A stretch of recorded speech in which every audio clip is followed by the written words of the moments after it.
இனிமே நீங்க ஷவர்மாவை ஸ்நாக்ஸா சாப்பிடாம பிரேக்ஃபாஸ்ட் லஞ்ச் டின்னரா கூட சாப்பிடலாம் இந்த ஜீரோ ஆயில் மைனஸ் வச்சு பண்ணா. ஸோ இப்பவே இந்த வீடியோ சேவ் பண்ணிட்டு இதே மாதிரி நிறைய வீடியோஸ் பார்க்கறதுக்கு என் பேஜை ஃபாலோ பண்ணிக்கோங்க. First 200 grams of boneless chicken எடுத்துட்டு அதுல 1 tablespoon Kashmiri chilli powder, அப்புறம் தனியாத்தூள், கரம் மசாலா, கொஞ்சமா மஞ்சத்தூள், அப்புறம் 1 டேபிள் ஸ்பூன் இஞ்சி பூண்டு பேஸ்ட் ஆட் பண்ணிட்டு அப்புறம் 2 டேபிள் ஸ்பூன் தயிர் ஆட் பண்ணிக்கோங்க. தேவையான அளவு உப்பு சேர்த்து அதை நல்லா மிக்ஸ் பண்ணி ஒரு 10 minutes மேரினேட் பண்ணிட்டு ஒரு பேன்ல கொஞ்சமா ஆயில் ஸ்ப்ரே பண்ணி அதை மீடியம் ஃபிளேம்ல நல்லா குக் பண்ணி எடுத்துக்கோங்க.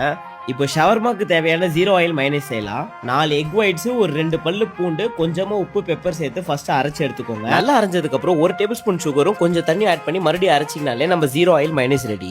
இந்த ஷவர்மால நான் குபூஸ் பதிலா ஜீரோ ஆயில் சப்பாத்தி போட்டிருக்கேன். உங்களுக்கு இதோட ரெசிபி வேணும்னு நினைச்சீங்கன்னா சப்பாத்தின்னு கமெண்ட் பண்ணுங்க, அதுக்கு தனியா ஒரு வீடியோ போடுறேன். நம்ம ரெடி பண்ணி வச்சிருக்க ஷவர்மா சிக்கன் மேல 50 grams of cabbage and onion add பண்ணிட்டு 2 டேபிள் ஸ்பூன் மைனஸ் ஆட் பண்ணி நல்லா கொத்தி எடுத்தீங்கனாலே நம்ம மிக்ஸ் ரெடி.